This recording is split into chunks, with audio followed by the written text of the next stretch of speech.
شہر اللہ المحرم، جسے محرم الحرام بھی کہا جاتا ہے۔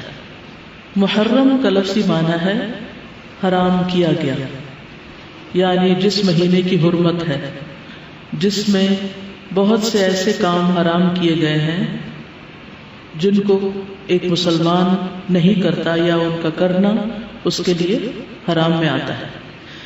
محرم کے مہینے کو شہر اللہ کہا جاتا ہے، اللہ کا مہینہ، اور اللہ کی طرف اس مہینے کی اضافت تعظیمی ہے، یعنی اس مہینے کی تعظیم کی وجہ سے اس کو اللہ کا مہینہ کہا جاتا ہے۔ اس سے اس مہینے کی امپورٹنس کا پتہ چلتا ہے۔ صحیح مسلم کی روایت میں آتا ہے، ابو ہریرہ رضی اللہ عنہ سے روایت ہے کہ رسول اللہ صلی اللہ علیہ وسلم نے فرمایا، رمضان کے بعد سب سے افضل روزے اللہ کے مہینے محرم کے ہیں۔ تو گویا اس مہینے کی بھی خاص عبادت پھر کیا ہوئی؟ روزے۔ عشر ذی الحجہ میں تو پہلے 9 دن کے روزے تھے، لیکن اس میں پورے مہینے میں سے جب بھی آپ چاہیں روزے رکھ سکتے ہیں۔ ضروری نہیں کہ پورے ہی مہینے کے روزے رکھیں جیسے رمضان میں رکھے جاتے ہیں، لیکن 10 تاریخ کا روزہ جو ہے اس کی خاص فضیلت ہے۔ محرم الحرام کی ایک اہمیت کی وجہ یہ بھی ہے کہ یہ ہجری سال کا پہلا مہینہ ہے، تو یہ مہینہ عظمت اور برکت والا ہے اور حرمت والا ہے۔ حسن بصری کہتے ہیں کہ بے شک اللہ نے سال کی ابتدا بھی حرمت والے مہینے سے کی اور اس کا اختتام بھی حرمت والے مہینے سے کیا، یعنی آغاز بھی حرمت سے، اختتام بھی حرمت پر۔ سال میں رمضان کے بعد اللہ کے ہاں محرم سے بڑھ کر عظمت والا کوئی مہینہ نہیں۔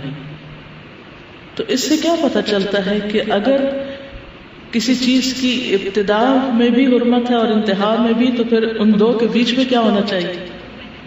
اس کا خاص خیال رکھنا چاہیے، یعنی جس کام کے آغاز میں اور جس کے اختتام پر خصوصی ہدایات دی جائیں اور اللہ سبحانہ وتعالیٰ کی عبادت اور خصوصاً روزے وغیرہ کی عبادت کی طرف متوجہ کیا جائے تو سال بھر بھی پھر اس کی عادت اپنا لینی چاہیے۔ نئے سال کا آغاز جو ہے وہ دعا سے کرنا چاہیے۔ عبداللہ بن ہشام سے روایت ہے، وہ کہتے ہیں کہ جب مہینہ یا سال آتا تو رسول اللہ صلی اللہ علیہ وسلم کے صحابہ یہ دعا اس طرح سیکھتے جیسا کہ وہ قرآن سیکھتے، اللہم ادخلہ علینا بالامن والایمان والسلامت والاسلام وجوار من الشیطان ورضوان من الرحمن۔ اس کا معنی ہے، اے اللہ اس مہینے کو یا اس سال کو ہمارے اوپر امن اور ایمان، سلامتی اور اسلام کے ساتھ، شیاطین سے بچاؤ یا شیطان سے بچاؤ اور رحمان کی رضامندی کے ساتھ داخل فرما۔ محرم کا مہینہ چونکہ حرمت والا مہینہ ہے تو اس مہینے میں خاص طور پر آپس میں ایک دوسرے پر ظلم کی ممانعت ہے۔ قرآن مجید میں آتا ہے، ان عدت الشہور عند اللہ 12 شہرا فی کتاب اللہ یوم خلق السماوات والارض منها 4 حرم ذلك الدین القیم فلا تظلموا فیہن انفسکم۔ بے شک مہینوں کی گنتی اللہ کے نزدیک اللہ کی کتاب میں 12 مہینے ہیں، جس دن سے اس نے آسمانوں اور زمین کو پیدا کیا، ان میں سے 4 حرمت والے ہیں، یہی سیدھا دین ہے، سو ان میں اپنی جانوں پر ظلم نہ کرو۔ تو میسج کیا ہے؟ فلا تظلموا فیہن انفسکم، اپنے آپ پر یعنی ایک دوسرے پر ظلم نہ کرو۔ تو کیا نہیں کرنا اس مہینے میں؟ ظلم نہیں کرنا۔ ظلم کی کون سی شکلیں ہوتی ہیں؟ ظلم ہوتا ہے کسی کو اس کے حق سے محروم کرنا، کسی کا حق چھیننا، کسی کا حق مارنا۔ اس کا یہ مطلب نہیں کہ باقی مہینوں میں ظلم کر سکتے ہیں، اس کا مطلب یہ ہے کہ دوسرے مہینوں کی بنسبت ان حرمت والے مہینوں میں ظلم بہت بڑا گناہ اور بوجھ ہے، اگرچہ ظلم ہر حال میں بہت بڑا گناہ ہے، مگر اللہ جس کام کے گناہ کو چاہے بڑھا دے، جیسا کہ اللہ جس کام کے اجر کو چاہے بڑھا دے۔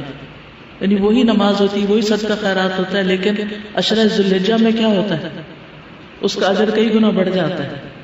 اسی طرح حرمت والے مہینوں میں ظلم کا گناہ جو ہے وہ زیادہ ہو جاتا ہے، اور یہ 4 مہینے خاص طور پر 1/3 آف دا ایئر خاص طور پر اس لیے اس کام کے لیے رکھا گیا اور اس کی شدت کا احساس دلایا گیا تاکہ لوگ اس کی پریکٹس کریں، کانشیس ہوں، اور خصوصی طور پر اس میں اپنے آپ کو ایسے گناہوں سے بچائیں تاکہ باقی سال بھی اس پر عمل کر سکیں۔